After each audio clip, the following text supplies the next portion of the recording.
Let's say the dead start walking. Not in a metaphorical your ex is texting again kind of way.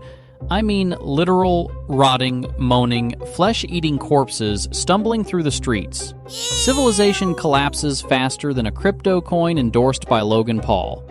And in the ashes of society, one group keeps plowing their fields, churning butter, and minding their business. The Amish. So today we're answering the completely serious, definitely not ridiculous question, would the Amish survive a zombie apocalypse? Because in a world where Karen can't get her pumpkin spice latte without Wi-Fi, maybe we need to learn a thing or two from people who never depended on it in the first place.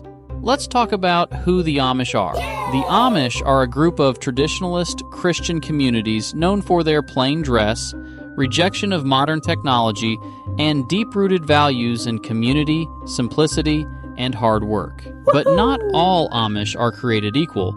You've got the old order Amish, who are the real OGs. Horse and buggy, no electricity, the full 1800s cosplay. Then you've got the new order Amish, who might be a bit more lenient. Some even use electricity or have phones in a barn somewhere like they're hiding a CIA comms base in the chicken coop. And then there are Mennonites, who are like the Amish but with better Wi-Fi policies and slightly more liberal attitudes about tech and education. This matters because depending on the order, their survival chances in a zombie apocalypse can vary widely. Some might band together with other communities. Others might stick to their isolated lifestyle. But across the board, the Amish are deeply nonviolent and live outside the chaos of modern urban life, which might be their greatest strength, or their fatal flaw. The case for Amish survival. 1. Isolation equals immunity. You know how in every zombie movie, the plague spreads through big cities? Guess where the Amish don't live? That's right, Times Square. Most Amish communities are deeply rural and geographically isolated.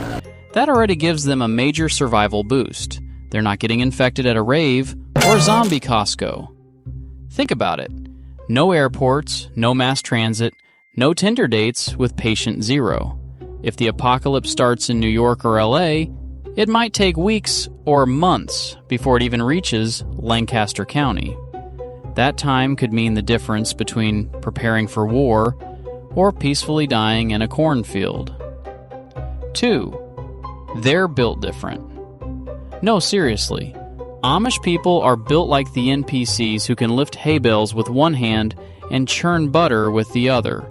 Most of them work outdoors, farming with hand tools, building houses from scratch, and waking up before the sun just to milk something that isn't even coffee related. That kind of daily grind builds endurance, strength, and discipline. If the rest of us had to survive off-grid, we'd be Googling how to turn toilet water into soup. Help me! The Amish? They've been ready. They are the off-grid lifestyle. 3. Food preservation pros. One of the most overlooked apocalyptic superpowers the Amish have is their food preservation. They're canning, pickling, drying, smoking, and fermenting like the world ended last week, and they didn't notice. Oh, yeah. While the rest of society panics over spoiled Uber Eats, the Amish have cellars full of preserved vegetables, cured meats, and enough mason jars to start their own hipster apocalypse Etsy store. And let's be real, eating pickled beets in a world where Taco Bell is a zombie stronghold? That's elite. Yummy! 4. Self-sufficiency. They grow their own food, raise their own animals, build their own homes, and they do it all without depending on Google Maps, Amazon Prime, or YouTube tutorials. Which is wild because I can't even change a light bulb without watching a British guy on YouTube say, "Right, so today we're doing sockets." Their deep understanding of the land and sustainable living would put even the crunchiest preppers to shame. 5. Strong sense of community. This one's huge. The Amish operate on mutual aid, tight-knit social bonds, and collective labor. If your barn burns down, the whole village shows up the next day and raises another one. No Venmo, no GoFundMe, just straight up manual labor and team spirit. In an apocalypse, that kind of unity is gold. While the rest of us are arguing over the last can of beans, the Amish are planning which community member is best suited to rotate guard duty with a pitchfork and a hymnal. But now, the problems. 1. Nonviolence. Here's the big one. The Amish are pacifists.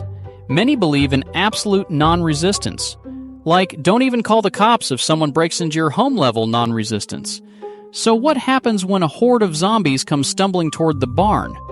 The average Amish person isn't about to grab a shotgun and go full Last of Us. They're more likely to just quietly go inside, pray, and let God sort it out. Which, might not be the most effective zombie repellent. This varies by community, of course.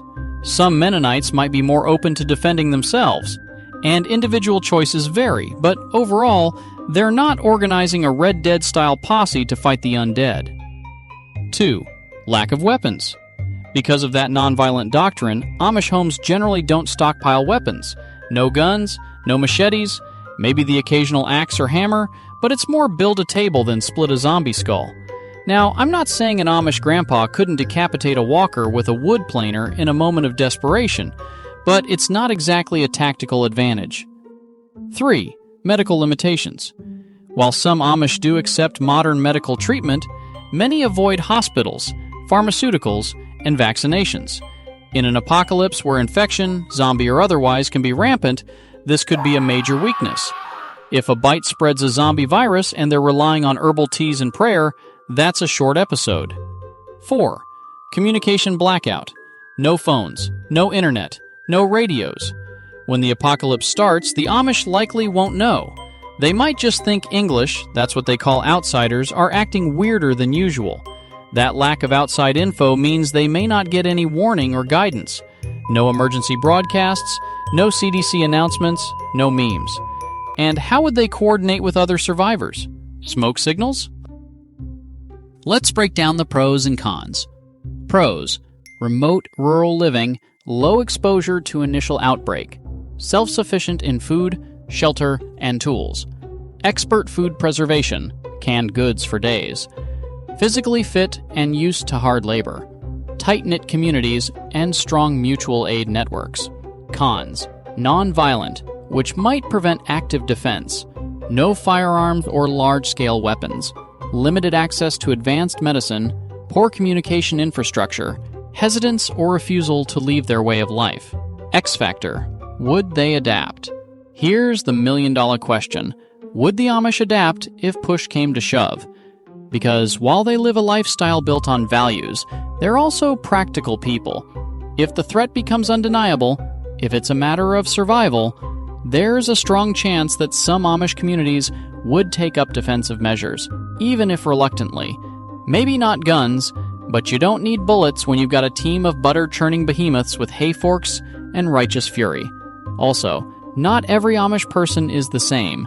There are younger members who might be more open to change, Mennonites who allow more modern conveniences, and individuals who might decide, you know what, maybe it's time we use a damn radio. Final verdict. Would the Amish survive a zombie apocalypse? Short term, absolutely. Their distance from cities, food stockpiles, and self-sufficiency give them a huge edge. Long term, that depends on whether they can adapt to violence, defend themselves, and accept some basic survival tools like medical aid or communication. On a scale of 1 to fortified Costco, the Amish get a solid 7.5 out of 10. Maybe even an 8 if Jebediah learns to swing an axe like Kratos. Because at the end of the day, if there's one group that can survive without electricity, Instagram, or frozen pizza, it's the ones who never had it in the first place. And hey, if society crumbles and we all end up churning butter in suspenders, maybe that's not such a bad ending after all. Let me know in the comments. Do you think the Amish would survive the zombie apocalypse? And if not the Amish, who would? Hit that like button, subscribe for more survival breakdowns, and remember, never trust someone who still uses Internet Explorer. This is Apocalypse Apocrypha, and I'll see you in the next one.